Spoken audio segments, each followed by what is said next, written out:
nanti akan dievaluasi atau dinilai oleh atasan. Salawat dan salam juga kita sampaikan, kita ucapkan kepada junjungan yang besar Muhammad Sallallahu Alaihi Wasallam dengan ucapan Allahumma sholli ala Sayyidina Muhammad wa ala ali Sayyidina Muhammad. Mudah-mudahan kita semuanya diberikan hidayah dan perlindungannya nanti di yaumil akhir. Amin, amin ya rabbal alamin. Yang kami hormati Bapak Komite Sekolah yang dalam hal ini langsung Ketua Komite SMP 4 yaitu Pak Asnawi SIP dan juga utusan dari orang tua wali murid yang memang tidak banyak kami untuk hadir, mewakili kelas 7 dan kelas 8 yang sudah hadir bersama kita, dan juga Bapak Ibu wakil kepala sekolah yang bersama hadir di sini, dan juga staf tata usaha yang juga sudah hadir, dan juga anak kami, siswa kami yang mewakili dari kelas-kelas yang ada nanti pada anak kami yang belajar di SMP 4 ini. Bapak Ibu yang kami hormati, terima kasih kami sampaikan kepada Bapak dan Ibu semuanya karena meluangkan waktu untuk sedikit mendengarkan atau menyimak apa yang menjadi observasi dari praktek kinerja kepala sekolah khususnya kami di SMP 4 ini untuk pelajaran 2024-2025 yang akan datang. Jadi sebelum Bapak Ibu tahu apa isi kita ke depan, sedikit saya sampaikan maksud dan tujuan. Ya, maksud kita dalam menentukan observasi dalam praktek kinerja kepala sekolah adalah memenuhi tugas PNN ya, yang berdasarkan kinerja pengelolaan kinerja kepala sekolah oleh atasan. Seharusnya nanti ada Pak Jaini juga bersama kita, tapi mungkin ada betul dengan observasi ke kepala sekolah lainnya di bawah satuan pengawas daripada beliau mungkin tidak bisa ketemu sama kita, tapi nanti kami kirimkan hasil videonya. Selanjutnya tujuan kami daripada kita melaksanakan observasi itu adalah mempresentasikan visi misi sekolah ya, sebagai upaya peningkatan kualitas pembelajaran dan mutu satuan pendidikan.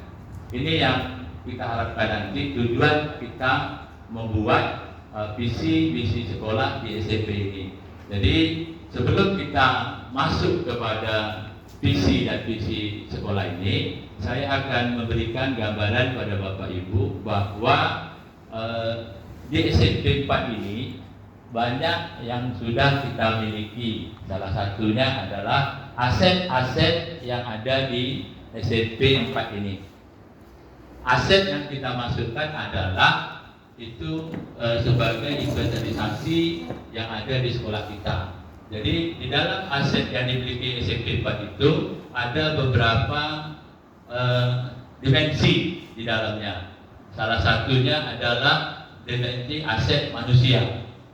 Bapak Ibu, bahwasanya SMP 4 ini bisa berjalan, proses pembelajaran dalam meningkatkan mutu pendidikan itu harus ada orangnya di dalam sebagai penggerak pendidikan yang ada di sekolah.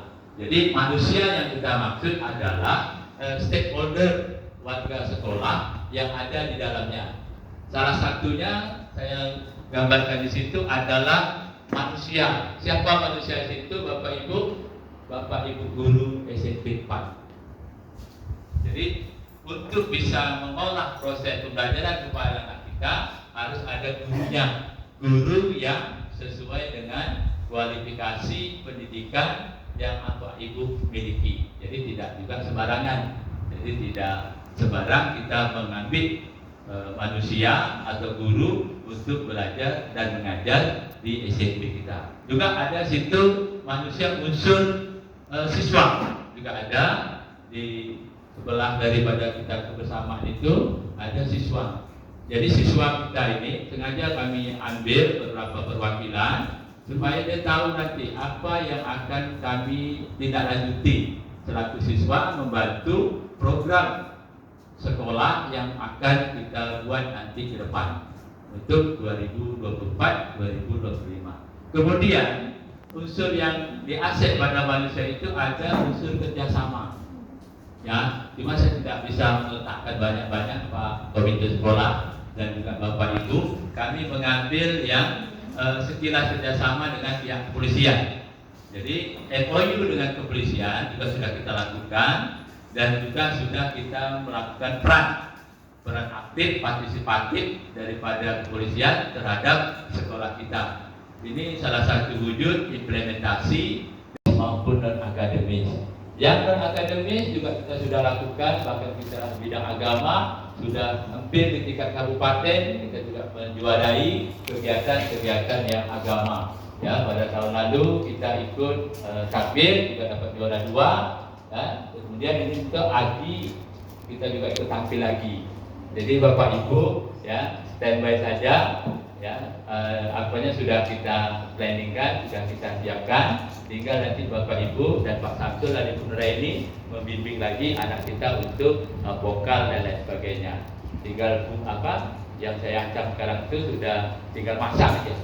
Jadi Bapak Ibu ini untuk bidang agama yang kita ikut dalam partisipasi membudayakan kebiasaan yang ada di sekolah. Kemudian aset fisik. Bapak Ibu, SMP kita ini juga tak kalah dengan SMP yang ada di tebing tinggi. Insya Allah ya fisik yang ada sebagai penunjang proses belajar di SMP kita ini untuk prasarana sudah memadai. Ya, salah satunya kita memiliki ruang labor komputer yang SPM, ya sesuai standar nasional pendidikan. Jadi mungkin kalau tingkat tebing tinggi ini Bapak Ibu punya kita ini termasuk yang ini. Kemudian kita juga ada ruang kepala sekolah di situ. Ya, ruangnya kecil, sederhana, tapi itulah 3x4 sudah cukup untuk seorang pimpinan duduk melayani tamu. Kemudian ada lagi ruang labor IPA ini yang kita duduki hari ini sebagai penunjang proses pembelajaran yang ada di sekolah. Kemudian juga ada pojok baca, ya walaupun kecil, ya kemarin sudah berkoordinasi dengan Ibu Pengelola Pusaka supaya dikaryakan. Oh ya, yang ini belum, yang aset lingkungan alam. Nah, aset lingkungan alam ini Bapak Ibu, ini nanti kita dengan wilayah kita luas, kita bisa manfaatkan lahan kita untuk beberapa kegiatan. Lahan kita ini bisa untuk berolahraga, ya belajar di bawah pohon. Itu kemarin kami mindset ke mana ke depan ada pojok baca di bawah pohon. Jadi halaman yang luas ini Bapak Ibu, kegiatan yang kita lakukan selain tadi untuk kegiatan ada penanaman, ya melalui pola P5 yang Bapak Ibu lakukan beberapa bulan yang lalu kami lakukan untuk prakteknya karena profil Pancasila yang kita idam-idamkan nanti menghasilkan produk sikap karakter dari siswa kita yang berupa religius, gotong royong, nasionalisme dan lain sebagainya. Kemudian ada minat salah satu unsur dari P5 kita gotong royong. Itu ada saya tampilkan gambar Pak Samsul bersama anak-anak mengkoordinasikan bahwa anak-anak ini ayo kita memerankan aktifnya membersihkan lingkungan sekolah. Kita maklumi Bapak Ibu, sekolah kita memang dikatakan sekolah yang asri, rindang dan lain sebagainya. Kemudian ada lagi aset finansial. Nah, untuk Bapak Ibu ketahui, segala kegiatan yang dilakukan di sekolah kita Bapak Ibu, kita tidak ada sumber tambahan. Kita hanya pada satu titik sumber, yaitu bos reguler. Jadi bos reguler itu kita operasionalkan sesuai dengan 11 atau 10 item yang diatur dalam Permendiknas nomor 1 tentang petunjuk penggunaan dana bos. Jadi untuk kegiatan Bapak Ibu yang mengarah kepada finansial, kita lakukan juga mengadakan sosialisasi atau workshop kegiatan pendukung kegiatan kita yang ada di sekolah. Kemudian kita mengundang narasumber, ya itu satu saja saya contohkan. Ya nanti ada lagi kata Ibu Dewi tadi sosial, sekolah ramah anak. Kita juga akan memanggil orang dari sosial untuk narasumber dan diikuti oleh Bapak Ibu nanti. Kemudian dari dana finansial BOS itu juga kita alokasikan untuk memutus siswa-siswa dan guru pendamping untuk berlomba bermacam kegiatan. Kita sudah pernah juara lain, juga pernah juara juga di SMK, dan juga juara vokal seni, bakat minat anak dan lain sebagainya. Ya, alhamdulillah itu dikoordinasikan dengan dana BOS yang ada di sekolah. Inilah baru kita menuju kepada apa sih yang harus kita capai SMP 4 untuk akan datang. Salah satunya visi yang saya cantumkan di sini Bapak Ibu, mewujudkan sekolah unggul. Memang sekarang tidak ada sekolah unggul Bapak Ibu, tapi mindset saya ke depan dengan Bapak Ibu yang profesional dan punya guru-guru hebat, ya mudah-mudahan anak-anak kita nanti bisa meraih apa yang menjadi cita-cita kita. Kenapa? Visi itu kan cita-cita itu yang anak kita tuju dengan waktu yang tidak terikat, ya masa panjang, jadi bisa singkat juga bisa terwujud. Ini visi kita, wujud dan berkarakter, peduli lingkungan, berwawasan nasional, peduli dengan lingkungan Bapak Ibu. Ini juga sesuai dengan sekolah adiwiyata, itu harus meletakkan unsur lingkungan yang ada di setiap sekolah kita, ya harus ada di kurikulumnya nanti tentang lingkungan, ya lingkungan kita sekarang sudah asri, rindang, ya mudah-mudahan nanti dengan kepahaman kita berpeduli dengan lingkungan akan menjadi tolak ukur kita untuk meraih juara lagi di sekolah adiwiyata tingkat kabupaten. Kemudian kita berwawasan nasional dan global Bapak Ibu. Kenapa saya buat berwawasan nasional? Jadi Bapak Ibu, kita berpikir, ya jangan berpikir berdasarkan instan. Artinya berpikir apa ada aja. Tapi kita berpandangan yang sifatnya luas dalam mewujudkan rasa kesatuan dan persatuan. Di dalam profil proyek Pancasila, kita iman dan takwa menjadi karakter yang utama, religius. Jadi kita sudah membiasakan anak kita sholat, selawat, jamaah, kemudian berpikir kritis, kreatif, dan berkomunikatif serta berwawasan luas. Kemudian yang ketiga, membudayakan pengurangan sampah di lingkungan sekolah dan di luar sekolah. Kemudian merasa kemandirian, belajar, dan suka berorganisasi Bapak Ibu. Ya, untuk Bapak Ibu ketahui, kita harus punya sikap mandiri. Jangan terlalu tergantung kepada orang lain. Ya Bapak Ibu, nanti kalau tergantung pada orang lain, sebab orang yang kita gantung meninggal atau tak bisa lagi aktif melaksanakan aktivitas, mau tak mau Bapak Ibu sudah kebingungan kemana lagi. Ya, jadi belajarlah Bapak Ibu dengan tekun supaya niat baik Bapak Ibu nanti belajarlah tidak terikat dengan waktu, tapi belajarlah sepanjang hayat sesuai dengan keadaan Dewantara menyampaikan bahwa kita harus belajar sampai kita di alam terakhir. Untuk mencapai daripada karakter belajar Pancasila, maka SMP 4 ini memiliki misinya sebagai berikut. Jadi saya tidak bacakan semua, ya karena ini waktu yang sudah melewati waktunya. Kemudian di situ saya catatkan satu saja Bapak Ibu, misi kita nanti membentuk peserta didik yang beriman takwa dan lain sebagainya. Karena misi itu harus kita capai Bapak Ibu untuk mendukung daripada visi yang ada di sekolah. Jadi kalau visi yang bagus, misi tak berjalan juga tidak. Jadi bagaimana Bapak Ibu kalau sekolah tidak mempunyai visi-misi? Coba Bapak Ibu beri tanggapan kepada kami. Silakan, siapa yang bisa memberikan apa yang terjadi apabila sekolah tidak memiliki visi dan misi. Silakan Bapak Ibu. Assalamualaikum warahmatullahi wabarakatuh. Waalaikumsalam warahmatullahi wabarakatuh. Alhamdulillahirabbil alamin wa bihi nasta'in ala umuri dunya waddin. Asyhadu anna Muhammadan abduhu wa rasuluhu la nabiyya ba'da.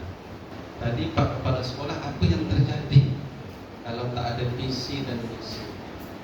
Tentu wali murid juga harus memahami ini. Oh, visi itu apa yang tak kita capai ke depan, apa yang ingin kita tuju, itu visi. Visi itu ingin kita wujudkan. Misalnya di tahun 2024 apa yang nak diwujudkan sekolah. Nah, cara untuk mewujudkan itulah yang dinamakan dengan misi atau langkah-langkah yang untuk menuju itu, sehingga terbentuklah sebuah tujuan yang sangat baik. Macam mana sekolah jadi bagus, guru melaksanakan kegiatan baik, dan outputnya tentu siswa kita berkualitas, sehingga sekolah kita terpromosi, banyaklah orang masuk kemari. Itu yang kita capai, Bapak Ibu ya. Sekian yang dapat saya sampaikan. Akhirul kalam, warahmatullahi wabarakatuh. Wassalamualaikum warahmatullahi wabarakatuh. Waalaikumsalam. Tepuk tangan dulu Bapak Ibu. Aplaus untuk Pak Sekolah yang memberikan dorongan, motivasi pada kita semua. Mudah-mudahan dengan rencana Seperti pertanyaan Bapak tadi, apa yang akan terjadi jika sekolah tidak memiliki visi dan misi?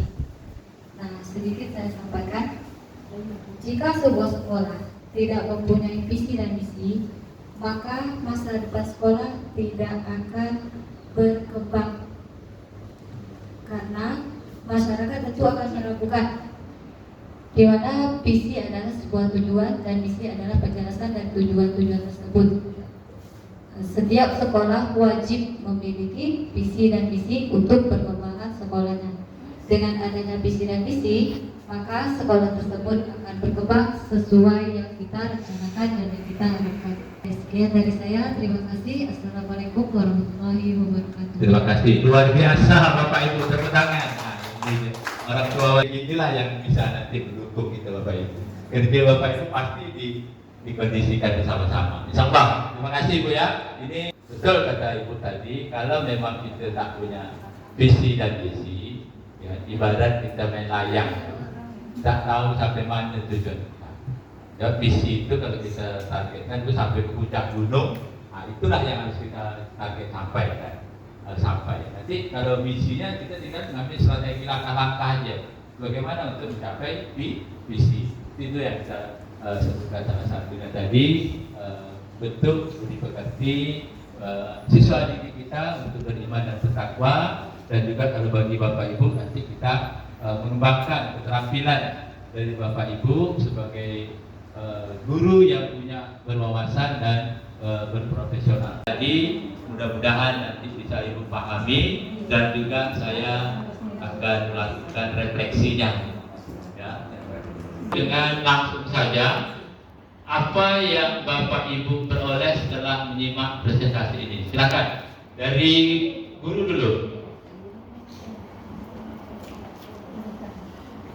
Mereka ada Anda, Demam, Ibu Tika, Ibu Des, Demi, ada Deswan Tika di belakang, Ibu Dewi. Siapa saja? Kita cuma merespon.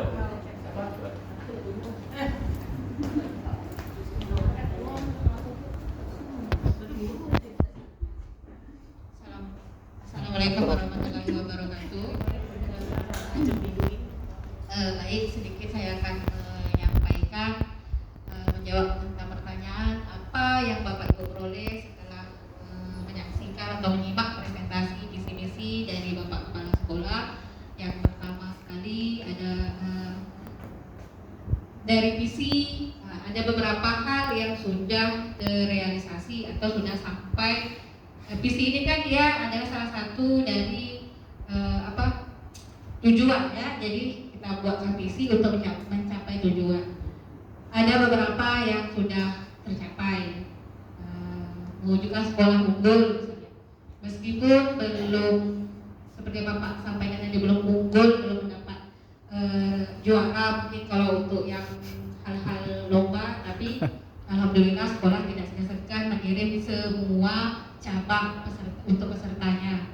Nah, kemudian untuk yang berkarakter, baik pendidik maupun peserta didik, itu juga sudah bisa kita katakan tujuannya sudah sampai, meskipun tidak 100%, belum 100% mungkin pada karakter peserta didik. Karena salah satu upaya kita yaitu para guru menyambut siswa ketika datang ke sekolah itu juga merupakan pembentukan dari karakter. Yang peduli lingkungan ini kalau kita presentasikan 70% sudah dilaksanakan kalau peserta didik. Ya, kalau di sini saya lihat peserta didik ini kalau untuk lingkungan dia memang tidak bisa kita melepaskan gitu saja. Jadi untuk seluruh guru atau seluruh warga sekolah ini, kalau untuk lingkungan semuanya silakan bergerak. Seperti kalau memang jadi sekolah Adiwiata itu, kalau orang gotong royong tak ada duduk di dalam. Nah, kalau dulu gitu, seperti itu. Kalau masih ada juga duduk di dalam, saya dulu nggak dapat, saya kunci kantor tuh. Nah, itulah kira-kira, gitu kan. Kemudian untuk yang beriman dan bertakwa, alhamdulillah kegiatan dilaksanakan seperti sholat duha berjamaah, sholat zuhur, dan sholawat di pagi sebelum masuk itu. Untuk sholat zuhur dan sholat duha itu saya sendiri salut dengan pembinanya. Kadang-kadang keluar meski tak ada jam, nanti pas jam itu udah balik lagi. Memang alhamdulillah gitu. Selama saya di sini saya berjumpa yang seperti itu. Kadang-kadang kalau dulu Pak, kami di sini itu yang menunggu sholat itu guru piket. Jadi guru piket itu tugasnya sampai anak selesai sholat baru balik.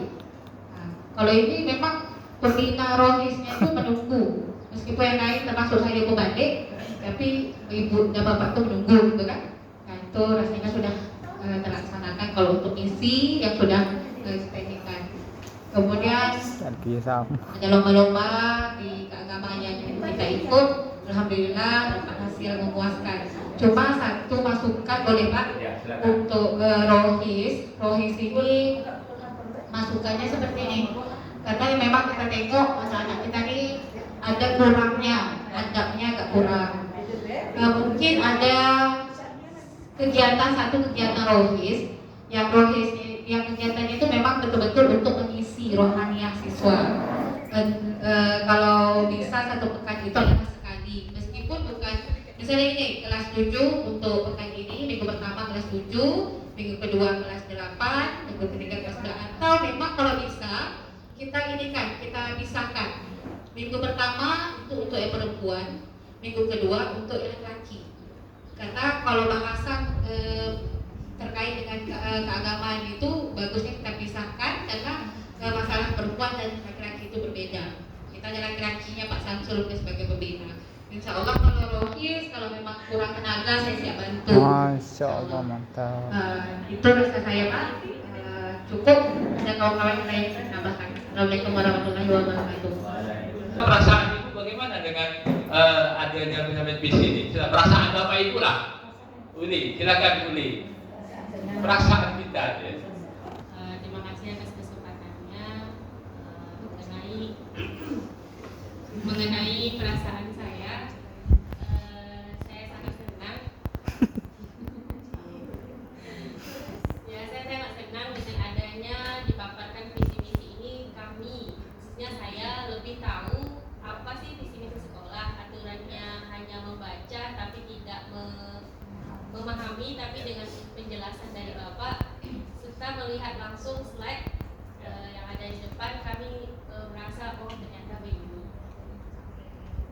Ya, ada beberapa hal yang belum disampaikan, jadi tersampaikan. Jadi saya pribadi mengucapkan ribuan terima kasih kepada Bapak yang telah memberikan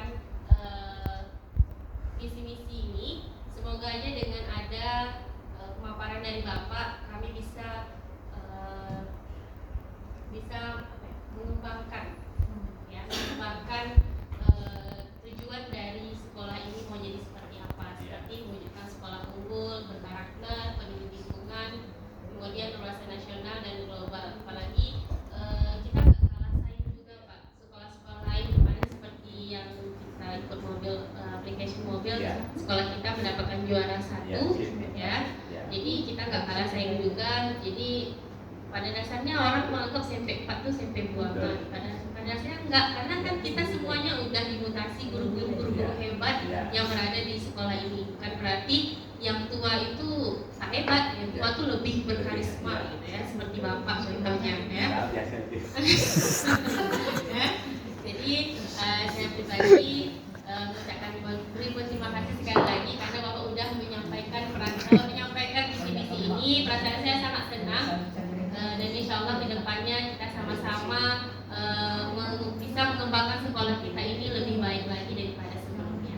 Oke, terima kasih. Assalamualaikum warahmatullahi wabarakatuh. Terima kasih. Tepuk tangan dulu untuk Ibu Bu Yanti. Silakan Bu Yanti. Pas. Ibu Anu Rina.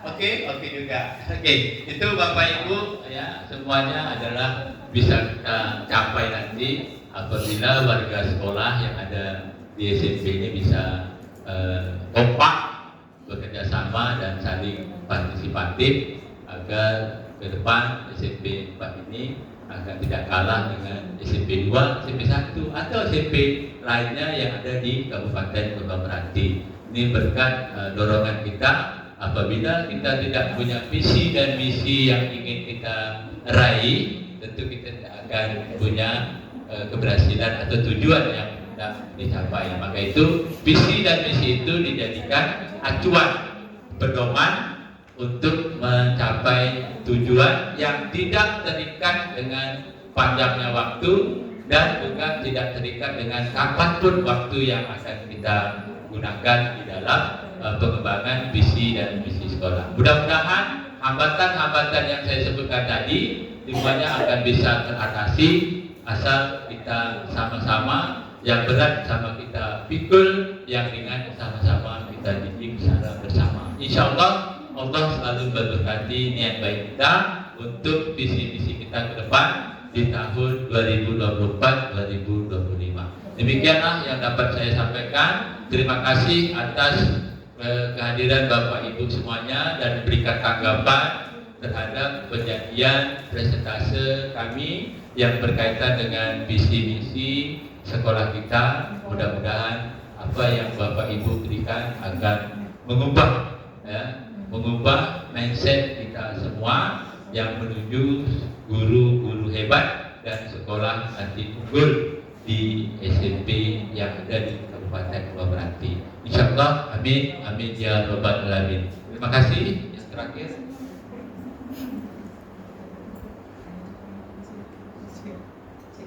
ya, terima kasih. Dalam satu bahasa Inggrisnya, saya paling pandai itu buat Bapak Ibu. Dulu saya enggak, dulu jurusan bahasa Inggris sekejap setahun. Saya buatlah bahasa seperti itu Bapak Ibu. Don't angry, rain, but do. Siapa yang bahasa Inggris ini? Bisa nanti artikan. Ya, apa itu menjadi? Mimpi tapi lakukan. Jangan hanya berbuat. Nah, itu dia. Mantap. Tepuk tangan dulu untuk Bu Dewi.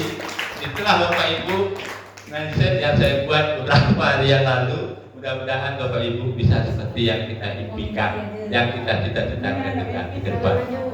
Ya, demikian. Terima kasih atas perhatian kita semua. Wabillahi taufiq wal hidayah. Wassalamualaikum warahmatullahi wabarakatuh.